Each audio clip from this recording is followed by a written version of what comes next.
오늘은 구원받은 사람에게서 발견되는 특징 세 번째 시간으로 믿음에 대해서 함께 말씀을 나누어 보겠습니다.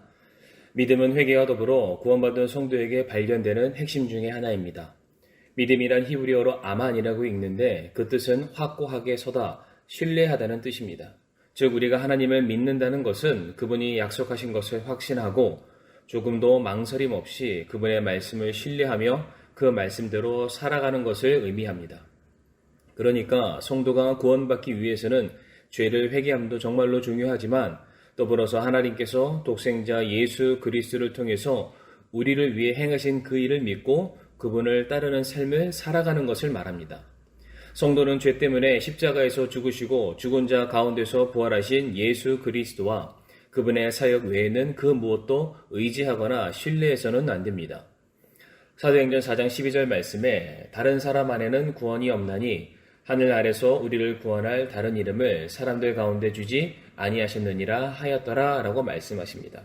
성도의 믿음의 대상, 주체는 오직 한 분 예수 그리스도시라고 하나님께서 친히 공포하셨습니다.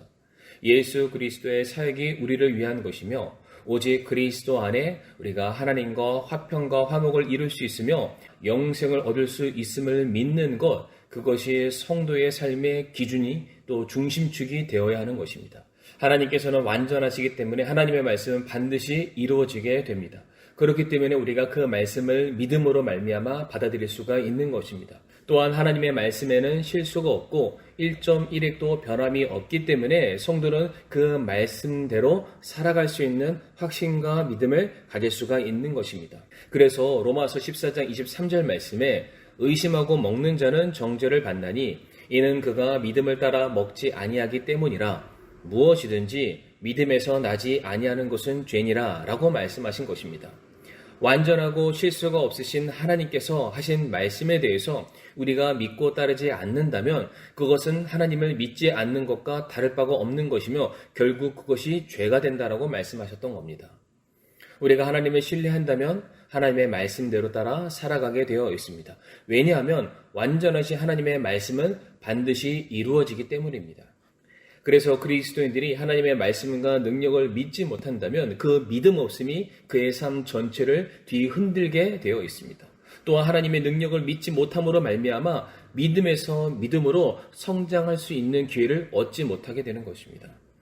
믿음의 조상이라고 불리는 아브라함은 하나님께서 너는 내 고향과 친족 아버지의 집을 떠나 내게 보여줄 땅으로 가라고 명하셨을 때에 그 땅이 어디인지 어떠한 곳인지 무엇이 있는지 그는 결코 묻지 않았습니다. 여기서 아브라함이 하나님께 묻지 않았던 것은 하나님의 완전하신 분이심을 그가 믿었기 때문입니다. 하나님의 뜻과 계획은 결코 실수가 없으며 후회하심이 없다는 것을 그가 알고 믿었기에 아브라함은 하나님의 말씀에 철저하게 순종했던 것입니다. 하나님의 말씀에 순종하는 것이 내게 가장 행복하고 유익하다는 것을 그가 믿었기 때문에 아브라함은 하나님의 말씀에 순종함으로 나아갔을 때에 하나님은 그를 믿음의 조상으로 세워주시게 되었던 것입니다. 그런 차원에서 믿음이라는 것은 지적인 동의, 설득을 통한 이해가 아닙니다. 하나님에 대한 전적인 신뢰, 그 신뢰를 바탕으로 온 마음과 목숨과 삶을 다해서 말씀에 순종하는 것, 그것이 바로 참된 믿음이라 할 수 있습니다. 바울은 복음의 목적을 믿어 순종케 하는 것이라고 또한 말하고 있습니다. 로마서 16장 26절에서 27절 말씀에 이제는 밝히 드러났으며 영존하시는 하나님의 명령에 따라 대언자들의 성경 기록들을 통해 믿음에 순종하게 하려고 모든 민족들에게 알려지게 된 신비의 계시에 따라 너희를 굳게 세우실 분 곧 홀로 지혜로우신 하나님께 예수 그리스도를 통해 영광이 영원토록 있기를 원하노라 라고 말합니다. 여기서 무엇을 믿어야 된다라고 말하고 있습니까? 하나님께서 성경을 통해서 증거하신 예수 그리스도만이 우리가 죄사함을 얻고 하나님의 자녀가 될 수 있는 유일한 길임을 믿으라는 것입니다. 그래서 그 믿음으로 말미암아 예수님의 제자가 되고 이제 종이 되고자 순종하는 자들, 즉 믿어 순종케 하는 자들, 복종하는 자들, 그분의 발 앞에 무릎 꿇는 모든 자들을 하나님께서 구원하여 주시고 하나님의 자녀를 삼아 주신다라고 말씀하시는 겁니다. 오늘 이 말씀을 들으시는 우리의 사랑하는 성도님들에게는 이와 같은 동일한 믿음을 가지고 계십니까? 로마서 4장 20절의 말씀처럼 믿지 아니함으로 하나님의 약속에 관하여 흔들리지 아니하고 오히려 믿음이 강해져서 하나님께 영광을 돌려드리시는 우리 사랑하는 성도님들이 되시길 바라며 말씀을 마치겠습니다.